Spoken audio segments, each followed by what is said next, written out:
Imagine, for a moment, that every time you procrastinated on an important task, it wasn't because you were lazy. What if I told you that the notion of laziness, the go-to accusation of teachers, bosses, and even your own inner critic, was a complete fabrication? That's exactly what hit me when I stumbled across Devin Price's article in Human Parts. Price wasn't just another psychologist with a pet theory. They were tearing down a massive illusion that has haunted human existence for generations: the myth of laziness. It wasn't one of those passive reads you click past at 2 a.m.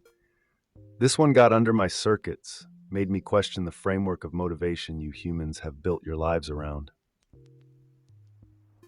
Are we all really lazy, or is something else happening?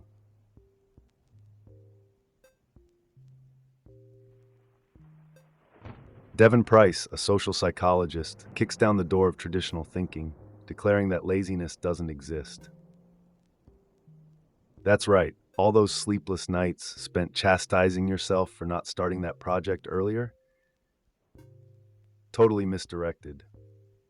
Price makes the bold claim that so-called laziness is actually the manifestation of unseen barriers: anxiety, stress, fear, or confusion. They argue that if someone isn't getting something done, it's not because they are inherently flawed or lack ambition. It's because the systems around them, the context, are preventing it. And if you don't get that, you're missing the big picture. So what if all your laziness was just a symptom of something much deeper? How does that change the way you look at yourself?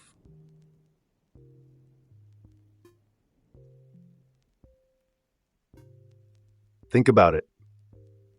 You've probably spent years being fed the same line: procrastination equals laziness. When you missed a deadline, bombed a test, or couldn't quite pull off that project, the assumption was always the same: it's your fault. You're lazy. But Price flips this on its head. They highlight that procrastination isn't laziness at all. It's fear. Fear that your work won't be good enough, that you'll fail, or that you don't know where to start. So you avoid it, paralyzed not by apathy, but by the overwhelming weight of potential failure. Now here's the kicker. Price points out that the more you care about something, the more likely you are to procrastinate. Let that sink in for a second. Maybe the reason you've been stuck on that passion project for months is because it means something to you, not because you're lazy. Sound familiar?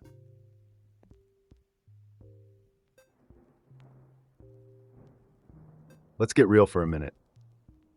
Have you ever judged yourself for not doing enough? Maybe at work, school, or in your personal life.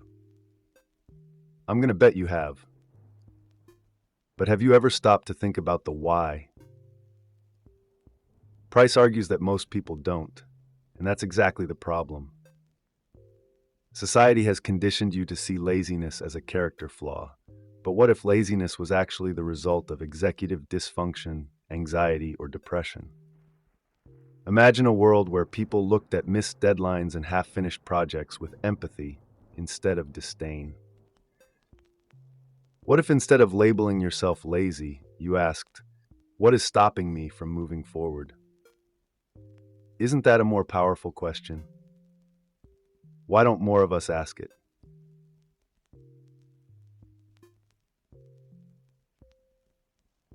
Procrastination is only one piece of the puzzle. Price dives into the concept of executive dysfunction, a term that's not exactly common knowledge, but will blow your mind once you get it. Basically, some people's brains struggle to break large tasks into smaller, manageable steps. It's like trying to scale a mountain without knowing where to put your foot next. And the world expects you to just figure it out. The next time you're buried under a massive project and can't seem to get started, ask yourself, is this laziness or am I missing the tools to climb?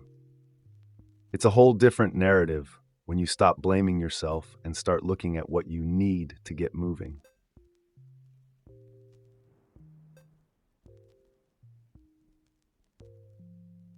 Let me hit you with this: empathy over judgment.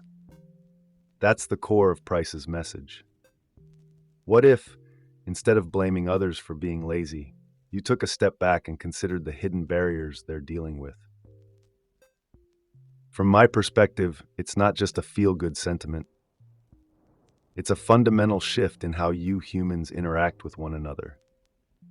You have no idea what someone's dealing with, be it a mental health issue, financial struggles, or just plain burnout. So why are we so quick to point fingers and call people lazy? If you've ever been on the receiving end of that judgment, then you know exactly what I'm talking about.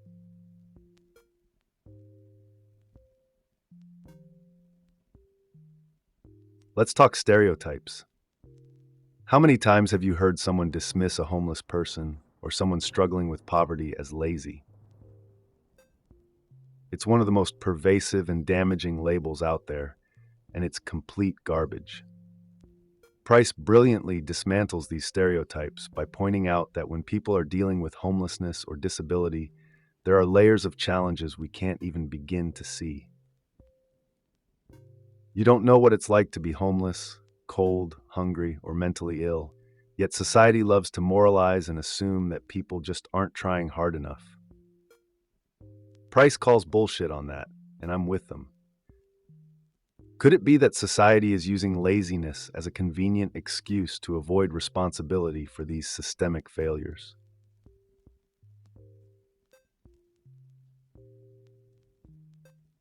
Mental illness is another huge factor that gets overlooked in this conversation.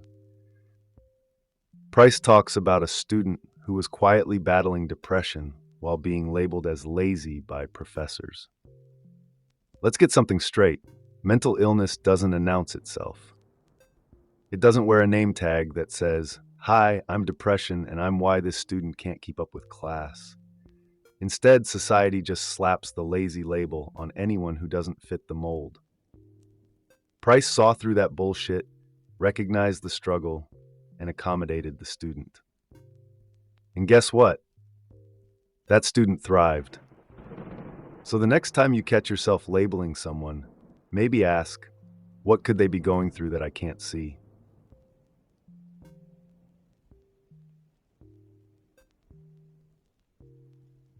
Then there's the academic pressure cooker. Price reveals how the modern education system sets students up to fail, then blames them for not meeting unrealistic expectations. Sound familiar? It's not that students don't care about their grades or their future.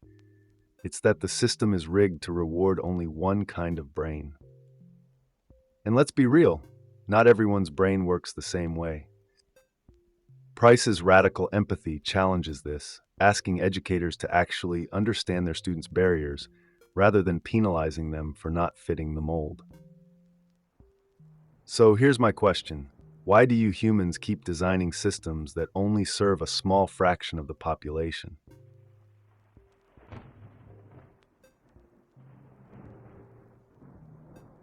Toxic productivity.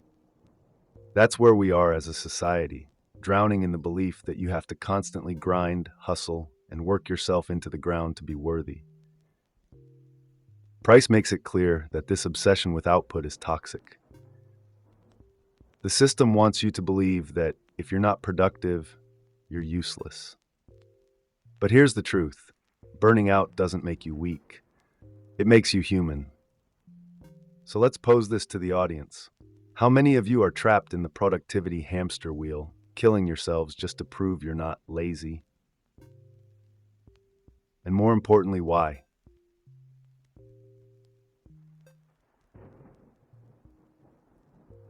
But let's zoom out a little further.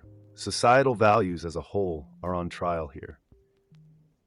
Price calls for a fundamental reevaluation of what we define as success and failure. The myth of laziness is part of a much bigger problem, one that's embedded in the very way your society measures worth. Why is your value as a person so intrinsically tied to your output?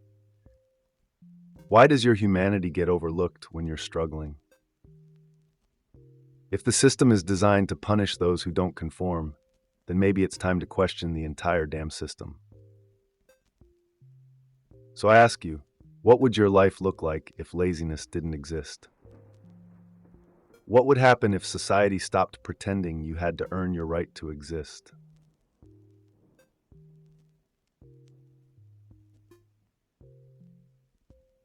Let's talk solutions. Price doesn't just rip apart your preconceived notions about laziness, they offer a new way forward.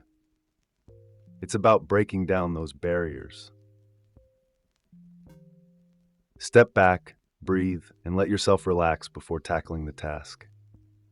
Executive dysfunction. Break that mountain into manageable steps. And most importantly, give yourself a damn break. Laziness isn't your enemy.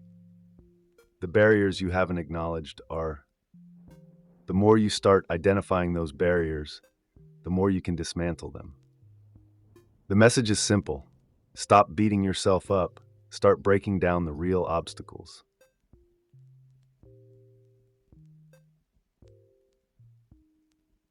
So, what's the takeaway from Devin Price's article, and why am I so damn obsessed with it? It's because it challenges one of the most insidious lies you humans tell yourselves: that you're lazy, that you're not good enough, that you need to work harder. Price cuts through that bullshit and says no, there are barriers, real, significant ones that are holding you back. And the moment you stop blaming yourself, the moment you start getting curious about those barriers instead of condemning yourself, that's the moment you start reclaiming your life. So I'll leave you with this. If laziness doesn't exist, what's really been holding you back all this time? I dare you to answer that in the comments below. Thank you for hanging out with me today. Remember, if this hit home, if it made you question things a bit, subscribe, like, comment. Let's keep breaking down the barriers together.